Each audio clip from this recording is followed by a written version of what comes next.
عز السلام تانا تقبلوا نايزا channel لا تعذبتي كملكم تصلحون نزقوان زبلنا زيناتات حزلكم قريبا له نمقتلكم بغبر عدم كبرى سمعت برك زبلوا وانا وحبريتات نايتيوب مزصعنو اقدم ملقتي دما نوتيفيكيشن انتان كبصحكم زيناتات بوان كتكتاتلو نزا نايتيوب channel سبسكرايب مغبر ناي دول ملكت متوقع يترسعون UN Watch ኤርትራ አባይተ ሰብአ መስላት ምሻማ ብትርኾኒኑ ህዝብ ትግራይ ምስ ካልኦት ህዝብታት ዝገብሮ ምትሕባር ከደርቕ ከም ዘለዎ ተሓቢሩ ሴናተር አሜሪካ ናብ ኢማራት ዝቐንዐ መሸጣ ኣጽዋራት ደው ክብል ጸዊዑ እቶዓት ሕቲ ብዓሰርተታት ዝቁጸሩ ወታደራት መንግስቲ የመን ቀቲሎም ኣብ መጻበ ሄርሙዝ ብዘሎ ስጋት ዋጋ ነዳዲ ከም ዝወሰኸ ተገሊጹ سرايت السائل قبل على حرس سوريا قفعي فتصم مهلاهم تفليتو زخبركم تقاتلتنا اذن كالان بزز حزركم كقربه سناي صانحت UN Watch ኤርትራ ኣብ ወንበር ባይቶ ሰብኣዊ መስላት ሕብራት ሃገራት ማሕበራዊ መድረክ ኮይና ምሻማ ኣብቲ ብዕለት 6 ነሓስ ኣብ ዘውፅኦ ወግዓዊ መግለጺ ብትርኾኒኑ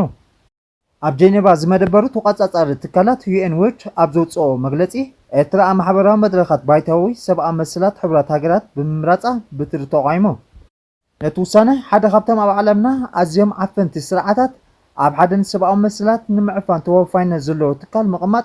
زجر موازي خبل قالتوا اتراب وتادروا محدرات معدر أمزجب تكال فريدم هاوس سلسة خميت نت بزلو هاجرة زمال الدماء أمزجب سبعة مسلات عزقت يخبل فتس أم دايركتر نايت تكال هيلر نوير قالتوا أب اترازول السرعات أب شحن شعتم 293 اتهاجر ناتسنت كاب ترك ندحز زغون هاجر ومرجع أي كايدن كم بارنز زقطر جدد وتهدروا أقولقلوت يكايد نقفتن غازيتيناتات نعساتات عمتات بزيكسي يأثر نصرات بوليتيكا مرحة هيمونت يساقيهم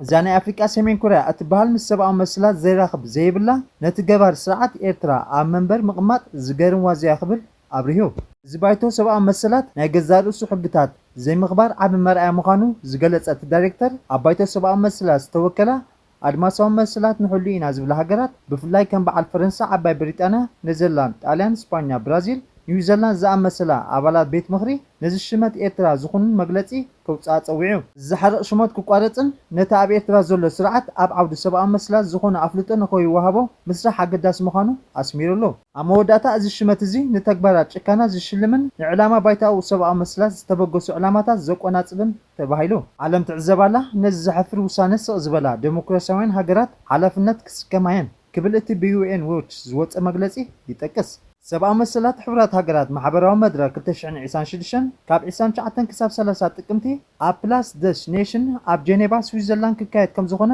ጸብጸባት የመልክቱ ብተወሳኺ ሲፒጄ ንጋዜጠኛታት 6 ሃገራት ኣፍልጦ ከም ዝህብ ገሊጹ ኮሚቴ ተጠባቕቲ መስላት ጋዜጠኛታት ሲፒጄ ግፍዕን በደልን ዘጋጠሞም ዜጋታት 6 ሃገራት ክብርን ኣፍልጦን ከም ዝህብ ኣፍሊጡ ዋና ቤት ጽሕፈት ኣብ ኒውዮርክ ኣሜሪካ ዝገበረ ኮሚቴ ተጠባቕቲ መስላት ጋዜጠኛታት ከም ዝበሎ ኣፍልጦ ዝወሃቦም ጋዜጠኛታት እቶም 16 ብጅምላ ዝተኣሰሩ ውልቀ ጋዜጠኛታት ኤርትራ እዮም መንግስቲ ኤርትራ 18 መስከረም 2001 ንጋዜጠኛታት ብሕቲ ብምዕጻው 16 ጋዜጠኛታት ኣሲሩ ከም ዝነበረ እቲ ቤት ጽሕፈት ይሕብር እቶም ጋዜጠኛታት ከም ተታሕዙ ኣብ ኣስመራ 25 ኪሎ ሜትር ርሒቓ ኣብ ዝርከብ ዒራዕሮ ዝተባህለ ሰብ ብቐሊሉ ዘይበጽሖ ቦታ ከም ተኣስሩ ካብ መግላጽ ወጻኢ ድሕሪኡ ብዛዕባ ዝነበሮም ዘለዉ ኩነታት ብንጹር ዝፍለጥ ከም ዝየለ እቲ ሓበሬታ ይረድእ ኩነታት ናይቶም ጋዜጠኛታት ዝከታተሉ ቀዳሞት መሳርሕቶም ተጠባቕቲ መስላትን ከም ዝብልዎ ካብቶም ተኣስሩ ጋዜጠኛታት ኣብዚ ሕጂ እዋን መብዛሕትኦም ብሂወት ምህላዎም ኣጠራጣሪ ይብሎ እትካል ትማሊ ኣብ ዘርግሖ መግለጺ ብኤርትራውያን ብፍላይ ድማ ብሰሙያ መራኸቢ ብዙሃን ካጸላም ሰሉስ ተባሂላ እትፍለጥ መዓልቲ ዝተታሕዙ ጋዜጠኛታት ቤት ፍርዲ ቀሪቦም ከም ዘይፈልጡ ይገልጽ ኮሚቴ ስምቶም 16 ጋዜጠኛታት ዘርዚሩ ኣሎ ኣብ ዝመጽእ ወር ሕዳር ኣብ ኒውዮርክ ኣብ ዝካየድ ስነ ስርዓት ተወሳኺ ጋዜጠኛታት ኮሎምቢያ ኤልሳልቫዶር ሃንጋሪ ሊባኖስን ሚያንማርን ኣፍልጦ ክወሃቦ ምዃኑ ትጸብጻብ የመልክት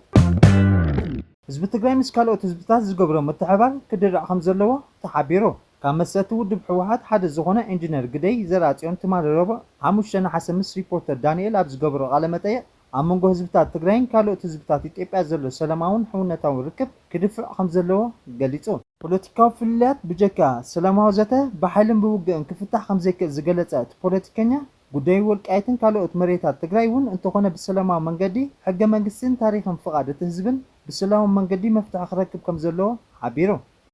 ህዝቢ ትግራይ ብገዛእ መሬቱ መሰል ብሰላም ምንባርን ናይ ርእሱ ውሳነ መክኽበረሉ ከም ዘለዎ ኢንጂነር ግደይ ኣስሚሩሎ ድሕሪ ስምምዕ ፕሪቶርያ ኣብ ትግራይ ዝረኣዩ ዘለዉ ውሽጣዊ ፖለቲካዊ ፍልያትን ጉዳዮታትን ብስሙር መሪሕነት ንቑሕ ተሳትፎ ህዝብን ክረኣዩ ከም ዝግባእ ብምግላጽ ኣብ መላእ ሃገር ዘሎ ወጥሪ ዘይምርግጋእን ብምእላይ ዘላቒ ሰላም ንምስፋን ዝግበር ጻዕሪ ሓላፍነቶም ኩሎም ዜጋታት ክኸውን ይግባእ ኢሉ ኢንጂነር ግደይ ዘርኣጽዮን ኤርትራዊ መበቆል ዘለዎ ኮይኑ ኣብ ውድብ ሕወሓት ክሳብ ፖለቲካዊ ውሳነታት ዝስጎግ ኣብ ዝለዓለ ጽፍሒ ሓላፍነት ዝነበረ ምዃኑ ዝፍለጥ እዩ። ነባራት ኣመራርሓ ኦህዴድ ኣብ መንጎ ብልጽግናን ሕወሓትን ሽምግልና ይጅምሩ ከም ዘለዉ ተገሊጹ።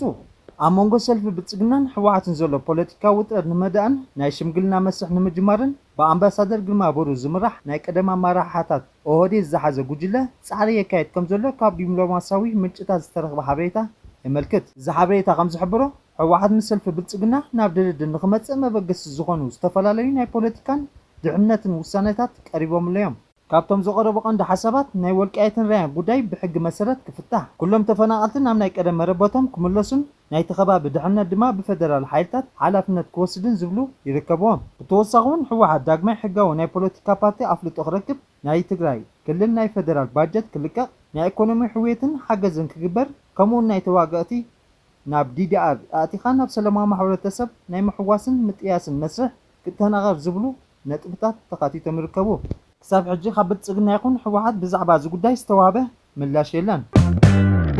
ኣብ ማእከላይ የመን ኣብ ዝርከቡ ወታደራዊ ማዓስከራት ብዕጡቓት ሕቲ ብዝተፈጸመ መጥቃዕቲ እንተወሓደ 30 ወታደራት መንግስቲ የመን ምቕታሎም ተገሊጹ። ሚኒስትር ምክልኻል እቲ ሃገር ከም ዝሓበሮ ኣብ ዞባ ማሪብን ሓድራሞትን ዝርከቡ ማዓስከራት ብባላስቲክ ሚሳይላትን ድሮናትን ተሃሪሞም እዮም። እስጉምቲ እዚ ሞት መውጋእትን ብዙሓት ኣባላት ሰራዊት የመን ከም ዘሰዓበ እቲ ሚኒስትር እኳ እንተገለጸ ክሳብ ሕጂ ግን ንጹር ቁፅሪ ግዳያት ኣይሃበን። እቲ ሚኒስትሪ ነቲ መጥቃዕቲ ክድዓት ክብል ብምኹናን ኣብ ዝጥዕምን ግዜን ቦታን ምላሽ ከም ዝህበሉ ኣፍሊጡ ኣሎ። እቶም ብኢራን ዝድገፉ ሰሜናዊ ምዕራብ የመን ዝቆጻጸሩ ዕጡቓት ሕቲ ንመጥቃዕቲ ይዳለዉ ዝነበሩ ገዚፍ ወታደራዊ ሓይሊ ስዑድ ዓረብ ዕላማ መጥቃዕቶም ከም ዝገበሩ ገሊጾም። እቲ ብስዑድ ዓረብ ዝምራሕ ጥምረት ሃገራት ኣብቲ ንዓመታት ዝቐጸለ ኩናት ሓድሕድ ንመንግስቲ የመን ክድግፍ ጸኒሑ እዩ። ዛጊት ካብ መንግስቲ ስዑድ ዓረብ ይኹን ካብቲ ጥምረት ዝተዋህበ ወግዓ መግለጺ የለን። ሚኒስትር ምክልኻል የመን ከም ዝሓበሮ እቲ መጥቃዕቲ ሓሙስ ንግሆ እዩ ተፈጺሙ። ሓደ ወታደራዊ በዓል ስልጣን ንወኪል ዜና ኤኤፒ ከም ዝገለጾ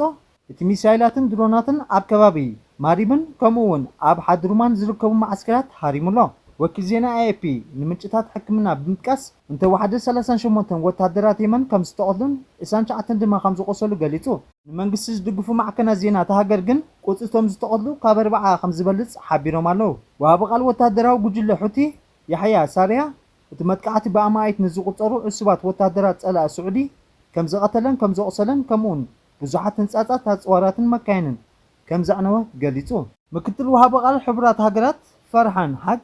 ኩሎም ወገናት ነፍሶም ክጎቱን ናብ ዝዓበየ ወታደራዊ ግጭት ካብ ዘምርሑ ስጉምታት ክቁጠቡ ጸዊዑ። ዳግማይ ዘለዓል ግጭት እቲ ዝሓለፈ ዓመታት ግጭት ንምንካይ ዝተረኽበ ዓወታት ናብ ድሕሪት ክመልሶ ይኽእል እዩ ክብል ንጋዜጠኛታት ገሊጹ። ኣብ የመን ዝርከብ ልኡኽ ኣሜሪካ ብወገኑ ነቲ መጥቃዕቲ ይፈራሕ ክብል ብምኹናን ነዚ ተግባር ኣንጻር ህዝቢ የመን ዝካየድ ዘሎ ግብረ ሽበራ ምዃኑ ገሊጹ። ኩናት ሓድሕድ የመን ኣብ 2014 ጀሚሩ እቶም ዕጡቓት መንግስቲ ዋና ከተማ ሰንዓ ምስ ኣውፅኡ ተወሊዑ። እዚ ግጭት ብስዑድ ዓረብ ዝምራሕ ጥምረት ሃገራት ዓረብ ጣልቃ ምስ ኣተወ ዝያዳ ተላቢዑ። እዚ ኩናት እዚ ልዕሊ 150,000 ሰባት ቅትለት ምኽንያት ኮይኑ ኣሎ። ሓደ ካብቶም ዝኸፉ ሰብኣዊ ቅልውላው ዓለም ድማ ተባሂሉ ይጥቀስ። ኣብ መጻቢ ሄርሙስ ብዘሎ ስግኣት ዋጋ ነዳዲ ከም ዝወሰኸ ተሓቢሩ። ኢራን ምስ ዑማን ብምትሕባር ጸላእቲ ዝተባህራ መረኸብ መስመር እቲ መጻቢ ከይጥቀማ ነዚ ተግባር ኣብ ዘይገበራ ድማ ከቢድ መቕጻዕቲ ክስዕበን ምዃኑ ድሕሪ መግላጻ ዋጋ ነዳዲ ይውስኽ ከም ዘሎ ሎሚ 7 ናሓሰ ዝተዘርግሐ ሓበሬታ ማዕከናት ዜና ሮይተርስ የመልክት። ኢራን ንመረኸብ ኣሜሪካን እስራኤልን ተጠቀምቲ እቲ ባሕሪ ከይኮና ንምእጋዝ ዘሕለፈቶ ረቂቕ ሕጊ ስዒቡ ዋጋ ነዳዲ ብሓሙስ ጥራይ ልዕሊ $3 ወሰኽ ኣርኢሎ። እቲ ግጭት መፍትሒ ክርከበሉ ይኽእል እዩ ብዝብል ተስፋ ዋጋ ነዳዲ ኣብ መጀመርታ ዝሰሙን ወሪዱ እኳ እንተነበረ ካብቲ ማለ ሓሙስ ጀሚሩ ግን ዋጋ ሓደ በርሚል ነዳዲ $80 ሓሊፉሎ። ኣብ ሰሙን ዝተረኣየ ፍጻመታት ኣብ መንጎ ኢራንን ኣሜሪካን ዘሎ ግጭት ገና ከም ዘይወድአ ዘመልክት ምዃኑ ተንተንቲ የገንዝቡ። ኢራን ኣብ ሰሙን ዘውፃእቶ ንመረኸብ ኣሜሪካን እስራኤልን ዝእግድ ውጥን ንሓይልታት ውጥን እቲ ዞባ ከበርሆ ከም ዝኽእል ወሲኾም ገሊፆም። ማዕከናት ዜና ፋርስ ንሓደ ኢራናዊ ኣባል ፓርላማ ጠቒሱ ከም ዝሓበሮ እቲ ብኢራን ዝተረቐቐ ሕጊ ንመረኸብ ኣሜሪካን እስራኤልን ካልኦት ጸላእቲ ዝተባህለ ሃገራትን ካብ መጻቢ ሄርሙዝ ዝእግድ ሕጊ ነቲ ሕጊ ንዝጠየሳ መረኸብ ድማ ክሳብ 20% ዋጋ እትጻዓነቱ ጽዕነት መቕጻዕታ ከክፍላ ዘገድድ እዩ ኢራን ካብ ኩለን በቲ መጻቦ ዝሓልፋ መራኸብ ካብ 5 ክሳብ 7 ሚእታዊት ዋጋ ጽዕነት ክኸፍላ ክትሓትት ከላ ኦማን ብወገና እቲ ክፍሊት 3 ሚእታዊት ክኸውን ሓሳብ ኣቕሪባላ ኣሜሪካ ብወገና ዝኾነ ክፍሊት ክህሉ የብሉን ትብላላ ቅድሚ ልፍንታውያን ሓይልታት ኣሜሪካን እስራኤልን ኣብ ልዕሊ መወዳእታ ወርሒ ለካቲት ኣብ ልዕሊ ኢራን መጥቃዕቲ ዝጅምረ በቲ መስመር ባሕሊ ዝሓልፋ መራኸብ ዝኸፍሎ ገንዘብ ከም ዘይነበረ ይፍለጥ ሴናተር ኣሜሪካ ናብ ኢማራት ዓረብ ዝቐንዐ መሸጣ ኣፅዋራት ደው ክብል ፀዊዑ ሓደ ላዕለዋይ ኣባል ባይቶ ኣሜሪካ ኢማራት በቲ ብጅምላዊ ቅትለት ዝተኸሰሰ ሓይልታት ቁልጡፍ ደገፍ ሱዳን እትገብሮ ዘላ ቀጻሊ ደገፍ ብምጥቃስ ኣሜሪካ ናብ ሕቡራት ኢማራት ዓረብ ዝቐንዐ መሸጣ ኣፅዋር ደው ከተብሎ ትማሊ 6 ሓምለ ኣብ ዘርጎ ሓበሬታ ፀዊዑ ሴናተር ክሪስ ቫን ሆለን ኣብ ካፒታል ሂል ዝተኻየደ ምስጢራዊ ኣኼባ ኣብ ዝሃቦ መግለጺ ኣሜሪካ ኣቡዳቢ ንሓይልታት ቁልጡፍ ደገፍ ንምድጋፍ ደው ከተብሎ ንምግዳድ ምቁጻር ምክትታልን ምስጋር ኣፅዋር ክትጥቀመሉ ኣለዋ ክብል ገሊጹ ሓይልታት ቁልጡፍ ደገፍ ምስጢራዊ ሱዳን ኣብ ዓናዊ ግጭት ኣሎ ዓለም ለኻውያን ተዓዘብቲ ሓደ ካብቶም ዝኸፍኡ ሰብኣዊ ሓደጋ ዓለም ብምባል ይገልጽዎ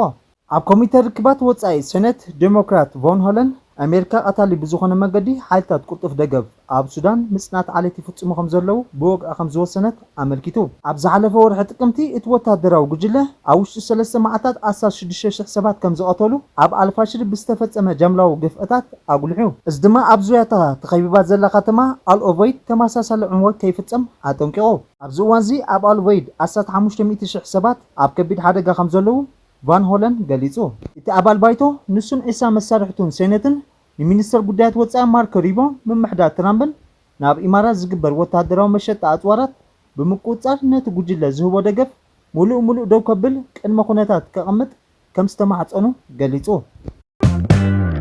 ሰራዊት እስራኤል ኣብ ልዕሊ ሓረስቶት ሶርያ ግፍዒ ይፍጽሙ ምህላዎም ተገሊጹ ካብ መጽናዕታት መሳኽር ዓይንን ዝተረኽበ ጸብጸባት ከም ዘመልክቶ ኣብ ደቡብ ሶርያ ዘለዉ ኩነታት ሓረስቶት ኣዝዩ ዘሻቐል ከም ዝኾነ ተገሊጹ ሓይልታት እስራኤል ኣብ ደቡብ እስራኤል ብምእታው ሓድሽ ዞባ መከላኸሊ የጣየሱ ከም ዘለዉ ትማሊ 6 ናሓሰ 2026 ማዕከናት ዜና ኣልጀዚራ ኣቃሊሑ ሰራዊት እስራኤል ንሶርያውያን ሓረስቶት ናብቲ ንዘመናት ዘፍሪሉ ዝነበሩ ሰፊሕ መሬት ሕርሻ ከይበጽሑ ብተኹስን ጃምላዊ ማእሰርትን